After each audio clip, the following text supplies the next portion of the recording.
সুপ্রিয় দর্শক, আপনারা দেখছেন এসপিএন বাংলা টিভি। দেখুন ও সাবস্ক্রাইব করুন এসপিএন বাংলা টিভি, দেশ ও মানুষের কথা বলে। জনাব মারুফ হোসেন স্যার, আমাদের আরেক আলোকবর্তিকা, যিনি আমাদের সমাজে এখনো এই বয়সে তার অবদান রেখে চলেছেন, জনাব ডক্টর সুকুমার বড়ুয়া স্যার।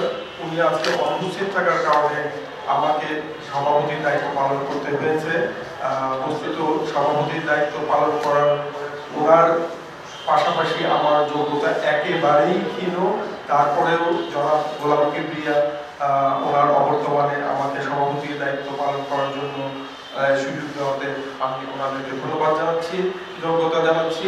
এবং আমি মনে করছি যে আমার স্যার এবং আমাদের এই সমাজেরই আলোকবর্তিকা জনাব ডক্টর সুকুমার বড়ুয়া যদি উপস্থিত থাকতেন, আমরা সবচেয়ে উপকৃত হতাম এবং আনন্দিত হতাম। স্যারের সাথে সত্যি আমরা দুঃখিত। আজকে আন্তর্জাতিক মাদক বিরোধী দিবস। এই দিবস এবং বাংলাদেশ প্রেক্ষিত বাংলাদেশ, এটাই বস্তুত আজকের আলোচনার বিষয়বস্তু। তো এক্ষেত্রে অতীশ দীপঙ্কর গবেষণা পরিষদ এবং যারা গোলাম কিবরিয়া যে আয়োজনটা করেছে, এটা একটা সত্যি আমাদের সমাজের জন্য অত্যন্ত গুরুত্বপূর্ণ, অত্যন্ত প্রয়োজনীয় একটা আয়োজন। যারা গোলাম কিবরিয়া উনি গোলাম কাদের উনি বরাবরই একজন মাদক বিরোধী যোদ্ধা হিসেবে কাজ করে আসছেন। আজকে থেকে নয়, বহু আগে থেকে, 30 বছরেরও বেশি আগে থেকে উনি মাদক বিরোধী আন্দোলনের সাথে জড়িত আছেন। সেই হিসেবে উনি অতীশ দীপঙ্কর গবেষণা পরিষদের সভাপতি হিসেবে যে আয়োজনটা করেছেন, এটা অত্যন্ত প্রশংসার দাবিদার রাখে। বস্তুত মাদক বিরোধী দিবসটা আন্তর্জাতিকভাবে প্রতিপালিত হয়ে থাকে প্রতি বছরে 26শে জুন। 26শে জুন এই কারণে আপনারা বুঝে থাকবেন, আন্তর্জাতিকভাবে যখন কোনো একটা সমস্যা, কোনো একটা প্রবলেম আন্তর্জাতিক পর্যায়ে ছড়িয়ে যায়, সকল দেশের, সকল রাষ্ট্রের, সকল জনসাধারণের জন্য ক্ষতিগ্রস্ত হয়, তখন ইউনাইটেড নেশনস বা জাতিসংঘ মানব সচেতনতার জন্য, জনগণকে সচেতন জন্য, রাষ্ট্রকে অবহিত করার জন্য এরকম একটা দিবস হিসেবে ওটাকে প্রতিপালন করে থাকে, যাতে করে রাষ্ট্র, জনগণ, পুরো সমাজ এটা থেকে উপকৃত হয় এবং জনসচেতনমূলক একটা আয়োজন হয়। সেই হিসেবেই বেসিক্যালি 1987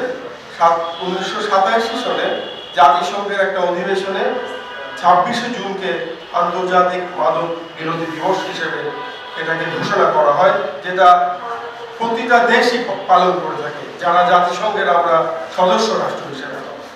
এইটারই পরবর্তীতে 1997 সালে ওনারা ইউএনওডিসি এইটা ফলো আপ একটা অফিস করেন, যেটা হলো জাতিসংঘের United Nations office for drug and crimes, মানে নিয়ন্ত্রণ অধিদপ্তর, নার্কোটিক্স কন্ট্রোল। আমরা আসলে ইংরেজিতে নার্কোটিক্স কন্ট্রোল করে থাকি, তো মাদক নিয়ন্ত্রণ অধিদপ্তর আছে। তো এরা জাতিসংঘের সাথে কাজ করে, সমন্বয় করে আমাদের এখানে কিভাবে অ্যাওয়ারনেস ক্রিয়েট করা যাবে, আইনগুলোকে ডেভেলপ করা যাবে, কিভাবে আইনগুলোকে যুগোপযোগী করা যাবে, কিভাবে এই আইনের প্রয়োগ করা হবে, এগুলোই করা হয়ে থাকে। আপনারা জেনে অবাক হবেন যে আমেরিকার মতো একটা দেশে, যেখানে আইন অত্যন্ত শক্ত, আইনের প্রয়োগ অত্যন্ত শক্ত, সেখানেও more than 40 million addicted people are over there. 40 million mean 4 কোটির উপরে। আপনি ইংল্যান্ডে চলে যান, more than 20 million, 20 কোটির উপরে ওখানে মাদকাসক্ত আছে, এর মধ্যে অধিকাংশই তরুণ। আমাদের দেশে মাদক নিয়ন্ত্রণ অধিদপ্তরের স্ট্যাটিস্টিক্যাল ডাটা অনুযায়ী আমাদের দেশে 80.2 মিলিয়ন মাদকাসক্ত, মানে 82 থেকে 85 লাখ। আপনি ধরে রাখেন 1 কোটি। স্ট্যাটিস্টিক্যাল ডাটা আমাদের দেশে দেখা যায় যে সবসময় কিছুটা হয়তো কম হয়, সঠিকভাবে আমরা পরিসংখ্যান নিতে পারি না। সেই ক্ষেত্রে অলমোস্ট 1 কোটি জনসাধারণ 18 থেকে 20 কোটির মধ্যে মাদকাসক্ত। এটা অত্যন্ত একটা ভয়াবহ চিত্র, অত্যন্ত একটা অ্যালার্মিং সিচুয়েশন, যেখানে 1 কোটি মাদকাসক্ত। এই 1 কোটি মাদকাসক্তের মধ্যে মোরালেস 80 থেকে 90% 15 বছর থেকে 30 বছর। তো এই যে 15 বছর থেকে 30 বছরের যে যুবশক্তি, যে জনশক্তি, এরাই মাদকাসক্ত হয়ে গেছে আমাদের দেশে। তো এটা অত্যন্ত একটা ভয়াবহ চিত্র।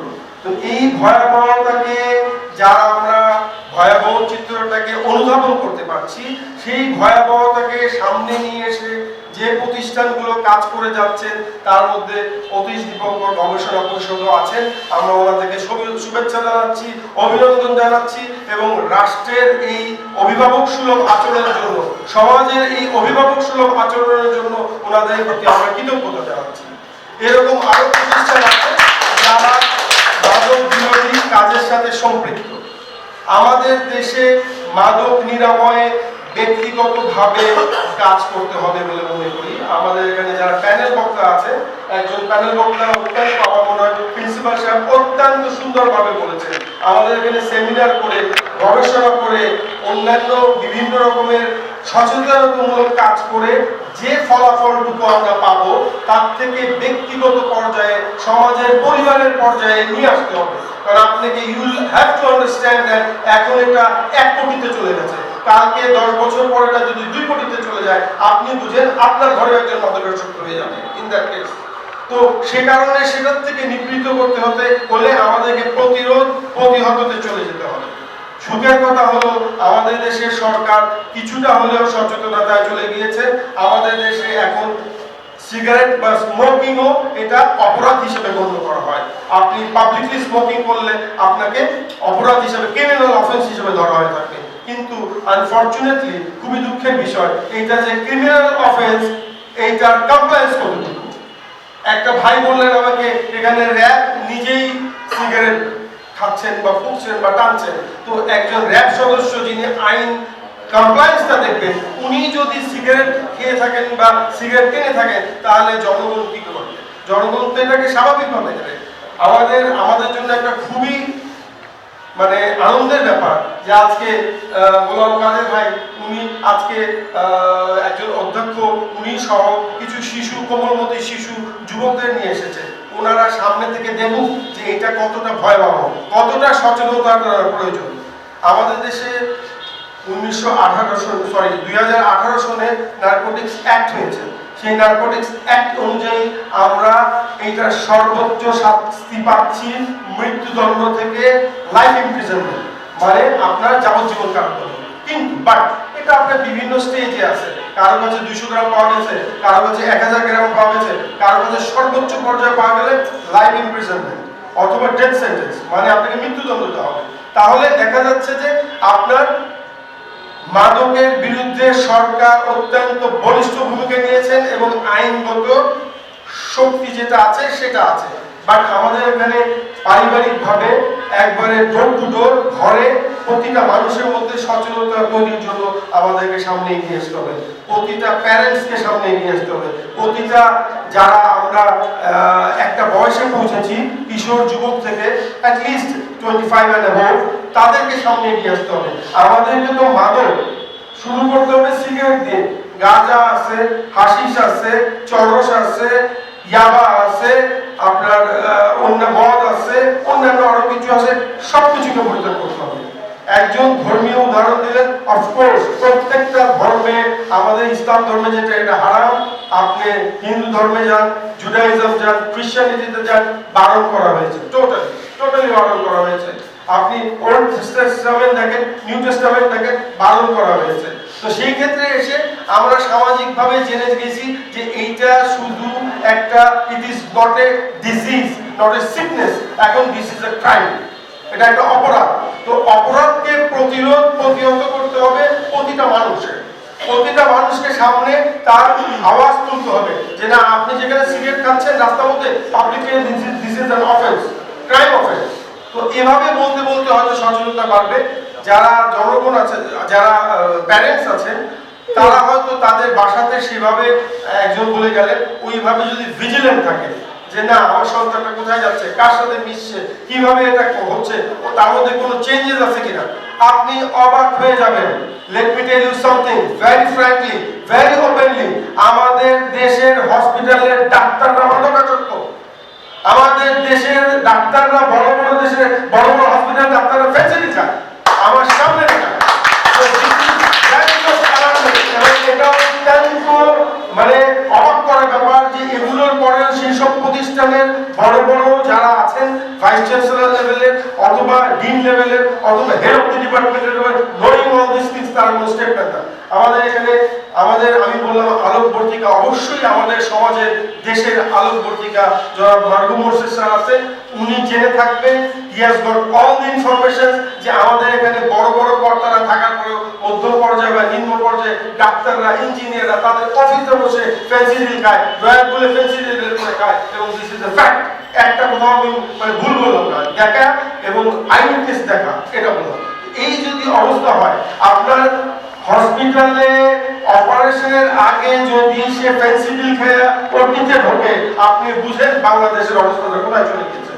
In that case Atish Dipankar গবেষণা পরিষদ যে কষ্ট করে যতটুকু পরিশ্রমরত এই আয়োজনটা করলো, এর মাধ্যমে আজকে আমরা এখানে 100 জন 200 জন যদি এসে এই বক্তব্যটা শুনি, এটুকু জেনে যাই এবং সমাজে যদি এর কিছুটা হলেও প্রতিফলন হয়, আমার মনে হয় অতীশ দীপঙ্কর গবেষণা পরিষদের যিনি সভাপতি উনি ধন্যবাদের প্রাপ্ত, সমাজের জন্য উনি কিছু করলেন, আমরা উপকৃত হলাম। সংক্ষেপে আজকে আমি এটুকু বলে আমার অত্যন্ত গুরুজন অত্যন্ত প্রিয় জনাব মার্গু মোর্শেদ স্যার উনি আছেন, উনি ওনার সমাপনী বক্তব্য রাখবেন প্রধান অতিথি হিসেবে।